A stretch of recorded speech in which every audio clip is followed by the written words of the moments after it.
दृष्टि आईएएस के in depth programme में एक बार फिर से आपका स्वागत है। मैं हूं गीतांजलि। अभी हमने पिछले अपने सेशन में, इन डेप्थ के सेशन में, इन न्यूज के सेशन में चर्चा की कि अभी केंद्रीय बजट वर्ष 2023-24 के लिए पेश किया गया है। यानी वित्तीय वर्ष 2023-24 के लिए केंद्रीय बजट पेश किया गया है और उसमें इस बार विभिन्न योजनाओं के साथ साथ भारत सरकार ने, या कहें हमारे वित्त मंत्री ने, यूनिटी मॉल की बात कही है। यूनिटी मॉल की संकल्पना की बात कही है कि विभिन्न राज्यों में अब यूनिटी मॉल को खोला जाएगा। यूनिटी मॉल में विभिन्न राज्यों के वे सभी इंपॉर्टेंट प्रोडक्ट जो कि जिनके बारे में लोगों को पता होना चाहिए, जिनके बारे में लोगों को जानकारी होनी चाहिए, जो अपनी खास विशेषताओं पर आधारित होंगे, किसी क्षेत्र की खास विशेषताओं पर आधारित होंगे, उन्हें मॉल में लाया जाए और इसकी बिक्री वगैरह की जाए, ताकि उसकी जो पूंजी है उस व्यक्ति को प्राप्त हो सके, जो व्यक्ति उसका निर्माण कर रहा है। तो आज के सेशन में हम इसी पर चर्चा करने वाले हैं कि दरअसल बजट में जिस यूनिटी मॉल की संकल्पना की गई है वह यूनिटी मॉल होगा क्या, और जीआई टैग से संबंधित वो प्रोडक्ट क्या होते हैं, जीआई टैग क्या होता है। इसके बाद जानेंगे वन डिस्ट्रिक्ट वन प्रोडक्ट के बारे में कि जो एक जिला एक उत्पाद की संकल्पना है वह आखिर क्या है। तो आइए आज के सेशन की शुरुआत करते हैं और सबसे पहले देखेंगे कि हम किन बिंदुओं पर चर्चा करने वाले हैं। आज का हमारा एपिसोड है बजट विशेष क्या है यूनिटी मॉल। यदि हम बात करें कि किन बिंदुओं पर चर्चा करने वाले हैं तो सबसे पहले हम देखेंगे खबर कहां से ली गई है, क्योंकि विभिन्न न्यूज़पेपर्स में यह प्रकाशित की गई है। यूनिटी मॉल काफी इंपॉर्टेंट टर्म निकलकर सामने आया है, इस वजह से यूनिटी मॉल यहाँ जरूरी हो जाता है जानना। और यूनिटी मॉल के अंतर्गत ही ऐसे हस्तशिल्प वाले उत्पादों को रखा जाएगा जो किसी जिले की, यानी किसी राज्य की बात हम कर रहे हैं। यूनिटी मॉल को राज्य के लेवल पर यहाँ बनाया जाएगा। राज्य की जो कैपिटल या कहें कि राजधानी है वहां पर यूनिटी मॉल के निर्माण की बात चल रही है, ताकि पूरे राज्य भर से सभी जिलों से जो प्रोडक्ट इंपॉर्टेंट है, खास है, उनकी अपनी खास विशेषताएं हैं, उन्हें यूनिटी मॉल में लाकर बेचा जाए और उनके निर्माणकर्ता को वहां पूंजी प्राप्त हो सके। इसके बाद हम यही जानेंगे कि दरअसल यूनिटी मॉल में जो ओडीओपी की बात चल रही है, यानी वन डिस्ट्रिक्ट वन प्रोडक्ट की बात चल रही है, उसमें वन डिस्ट्रिक्ट वन प्रोडक्ट दरअसल है क्या, यह पहल क्या है। इसके बाद समझेंगे जीआई टैग के बारे में, यानी यूनिटी मॉल में ही जीआई टैग से संबंधित वस्तुओं को रखे जाने की बात चल रही है। इसके बाद जानेंगे जीआई टैग के बारे में। फिर आज के सेशन पर आधारित एक प्रश्न होगा जिसका जवाब आपको कमेंट सेक्शन में देना है। तो आइए सबसे पहले देखते हैं खबर द इंडियन एक्सप्रेस से हमने ली है, क्योंकि यह विभिन्न न्यूज़पेपर्स में प्रकाशित थी। खबर है unity mall in every state capital what the budget says, यानी बजट ने यूनिटी मॉल के बारे में क्या कहा है जिसे प्रत्येक राज्य की राजधानी में शुरू करने की बात चल रही है। तो यदि हम यूनिटी मॉल की बात करें कि आखिर ये चर्चा में क्यों आ गया है, केंद्रीय बजट वित्तीय वर्ष 2023-24 के लिए जो पेश किया गया है उसमें निर्मला सीतारमण जी ने यूनिटी मॉल को खोलने की बात कही है एक राज्य की राजधानी में। दरअसल क्या कहा गया है, उसमें कहा गया है कि राज्यों की, उनकी राजधानियों और उनके सबसे जो प्रमुख पर्यटन क्षेत्र हैं, पर्यटन केंद्र हैं, उन केंद्रों की सभी विशेषताओं को लेकर, जहां पर लोग बहुत ज्यादा जाते हैं, यानी पर्यटन वाले क्षेत्र हैं जो, वहां पर यूनिटी मॉल को खोला जाएगा। यह यूनिटी मॉल की स्थापना को प्रोत्साहित करने की बात इस बार भारत सरकार ने कही है।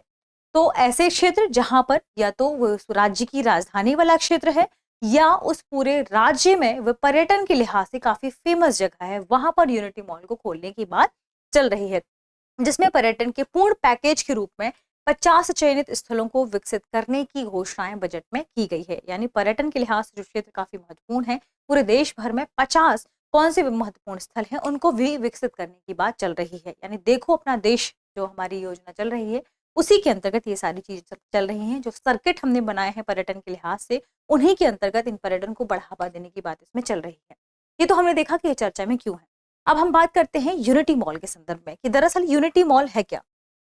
देखिए, बजट में यूनिटी मॉल का कोई खास फिजिकल या नॉन फिजिकल दोनों ही तरीके के स्ट्रक्चर नहीं बताए गए हैं, यानी किसी भी प्रकार का भौतिक खाका नहीं खींचा गया है इसके बारे में कि यूनिटी मॉल क्या होगा, का कोई खाका नहीं है, लेकिन बताया गया है कि यूनिटी मॉल किसे कहा जा सकेगा राज्य में।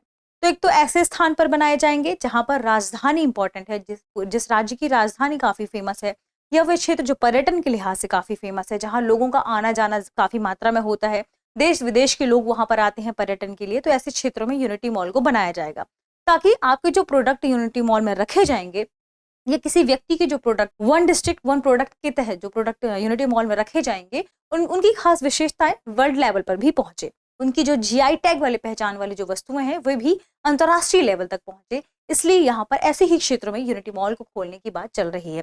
तो यूनिटी मॉल राज्य के अपने एक जिला एक उत्पाद यानी one district one product GI उत्पादों और अन्य हस्तशिल्प उत्पादों के प्रचार और बिक्री पर ध्यान केंद्रित करेंगे। अभी हमने इसके बारे में चर्चा भी की, वर्ल्ड लेवल पर इसकी बिक्री हो सके, इसका प्रचार हो सके। कौन से प्रोडक्ट जो वन डिस्ट्रिक्ट वन प्रोडक्ट के अंतर्गत होंगे, और दूसरा जो जीआई टैग वाले उत्पाद होंगे, यानी हर राज्य का अपना अपना एक जीआई टैग वाला उत्पाद है, महत्वपूर्ण भी है। बंगाल का रसगुल्ला देख लीजिए, या आप मध्य प्रदेश का कड़कनाथ मुर्गी की एक प्रजाति देख सकते हैं। तो ये सभी आप देखिए कि कहीं ना कहीं ये उत्पाद अपने आप में काफी महत्वपूर्ण हो जाते हैं और क्षेत्र की अपनी खास विशेषताओं के आधार पर ये महत्वपूर्ण है। तो इनकी बिक्री और प्रचार पर यह बात केंद्रित है। तो वर्तमान में यदि हम बात करें कि यूनिटी मॉल कहाँ पर है, तो दरअसल गुजरात के केवड़िया में स्टैच्यू ऑफ यूनिटी के आसपास ही एक मॉल है जिसका नाम एकता मॉल रखा गया है, जिसका प्रधानमंत्री जी ने उद्घाटन किया है। दरअसल वहां पर एक यूनिटी मॉल संचालित किया जाता है, अभी वर्तमान में संचालित भी है। उसी मॉल के बारे में, उसी मॉल की ही एक कहें कि डेमो उस मॉल को दिखाया गया है। उसके बाद पूरे राज्यों भर में ऐसे मॉल को बनाए जाने की बात बजट में कही गई है। और ये कहाँ पर है? अभी ये मॉल केवड़िया में है, एकता नगर में ये मॉल स्थित है। यदि इस मॉल की खास विशेषताओं की बात करें तो दरअसल ये गुजरात की सभी खास विशेषताओं वाले हस्तशिल्प वाले उत्पादों को लेकर यहाँ पर बनाया गया है, ताकि गुजरात के खास उत्पाद जो उसकी जो हस्तशिल्प विविधता को लिए हुए हैं, यहाँ के हैंडीक्राफ्ट डाइवर्सिटी को लिए हुए जो उत्पाद हैं, उस पूरे मॉल में देखने को मिलते हैं, इसलिए उसे यूनिटी मॉल भी कहा जा रहा है। उस मॉल की खास विशेषता है कि ये 2 मंजिला बनाया गया है और अपने कई हजार वर्ग फीट में यह फैला हुआ है। यानी हस्तशिल्प विविधता वाला यह मॉल भारत के विभिन्न राज्यों के जो हस्तशिल्प उनके शोरूम के रूप में इसे देखा जा रहा है। यदि बात करें, यह 2 मंजिला बनाया गया है और कई हजार वर्ग फुट क्षेत्र में यह मॉल फैला हुआ है। इसमें 20 एम्पोरियम है जो राज्यों के पारंपरिक वस्त्रों और कलात्मक हस्तशिल्प को समर्पित किए गए हैं। यह इस मॉल की खास विशेषता है जो भी केवड़िया में है, और इसी की तर्ज पर पूरे देश भर में विभिन्न राज्यों में ऐसे मॉल को बनाए जाने की परिकल्पना यहाँ पर की गई है। उसके बारे में बजट में चर्चा भी की गई है। ये तो हमने देखा यूनिटी मॉल के संदर्भ में। अब यहाँ पर महत्वपूर्ण हो जाता है वन डिस्ट्रिक्ट वन प्रोडक्ट के बारे में जानना, यानी एक जिला एक उत्पाद के बारे में जानना। यहाँ ओडीओपी का मतलब है वन डिस्ट्रिक्ट वन प्रोडक्ट। अब प्रोडक्ट है यानी उसका प्रोडक्शन होता होगा। प्रोडक्शन यानी कौन व्यक्ति उसका प्रोडक्शन करता है। देखिए, जब जिले के लेवल पर कोई वस्तु बनाई जाती है तो हम सभी जानते हैं कि वे कहीं ना कहीं छोटे यानी जो लघु उद्यम है उनके अंतर्गत ये संचालित किए जाते हैं, या किसी पर्टिकुलर किसी व्यक्ति द्वारा। यानी अगर बिहार की ही अगर हम चर्चा कर लें तो एक खास व्यक्ति जो वहां पर मिथिला पेंटिंग बनाते हैं, तो हम सभी जानते हैं कि ये किसी खास व्यक्ति द्वारा बनाया जाता है, या वहां पर जो लघु सूक्ष्म उद्योग हैं उनके द्वारा ये सारे कार्य संचालित किए जाते हैं, खास विशेषताओं को वहां पर लिए होते हैं। तो ऐसे प्रोडक्ट को जब आप यूनिटी मॉल या कहें किसी खास मॉल में रखेंगे, उस पूरे राज्य से संदर्भित वो सभी प्रोडक्ट जब वहां रखे जाएंगे तो उनकी पूरे राज्य के लेवल पर, राष्ट्रीय लेवल पर और अंतर्राष्ट्रीय लेवल पर पहचान बढ़ेगी। तो ऐसे उनको बढ़ावा मिलेगा, इनके प्रोडक्शन को बढ़ावा मिलेगा, और कहीं ना कहीं निर्माताओं को पूंजी भी प्रदान की जाएगी। तो ऐसे में इसका जो मुख्य उद्देश्य क्या है, यदि हम वन डिस्ट्रिक्ट वन प्रोडक्ट की बात करें तो इसका मुख्य उद्देश्य है कि एक जिला की एक खास पहचान वाले प्रोडक्ट को यहाँ पर जानना और उसको यहाँ पर सरकार की तरफ से उसे सराहना प्रदान करना और यहाँ पूरे वैश्विक लेवल पर उसको पहचान दिलाना इसका मुख्य मकसद है। दरअसल ये काम दिया गया है राज्यों के लेवल पर, ताकि राज्य अपने अपने डिस्ट्रिक्ट की खास विशेषताओं वाले उत्पादों को यहाँ बढ़ावा दें, उनको बढ़ावा देने के साथ साथ उन व्यक्तियों को जो उनका निर्माण कर रहे हैं पूंजी यहाँ पर प्राप्त हो सके। यानी इसका उद्देश्य क्षेत्रीय उत्पादों को अधिक सुलभ बनाना यहाँ पर ज्यादा जरूरी माना जा रहा है। तो योजना के तहत राज्य एक जिले के लिए मुख्य उत्पाद की पहचान करता है और राज्य इसके प्रसंस्करण, भंडारण और विपणन के लिए सहायता करता है। यानी उसका निर्माण कैसे किया जाएगा, उसकी मैन्युफैक्चरिंग वगैरह कैसे की जाएगी, उसका रखरखाव कैसे किया जाएगा भंडारण के संदर्भ में, और ठीक ऐसा ही विपणन यानी उसका वितरण कैसे होगा बाजार के लेवल पर, इसके बारे में राज्य इसके लिए सहायता प्रदान करता है। और ये संचालित किया जाता है वन डिस्ट्रिक्ट वन प्रोडक्ट के अंतर्गत। ये उत्पाद कृषि उत्पाद भी हो सकते हैं, अनाज आधारित उत्पाद भी हो सकते हैं, मांस आधारित उत्पाद हो सकते हैं, मत्स्य आधारित उत्पाद हो सकते हैं, खाद्य उत्पाद भी हो सकते हैं। इसके साथ आलू, लीची ऐसे प्रोडक्ट भी इसके अंतर्गत आ सकते हैं। वन डिस्ट्रिक्ट वन प्रोडक्ट के अंतर्गत ही यदि हम बात करें तो दरअसल यह एक जिले और उससे संबंधित क्षेत्रों में उत्पादित खाद्य उत्पाद के रूप में भी हो सकता है।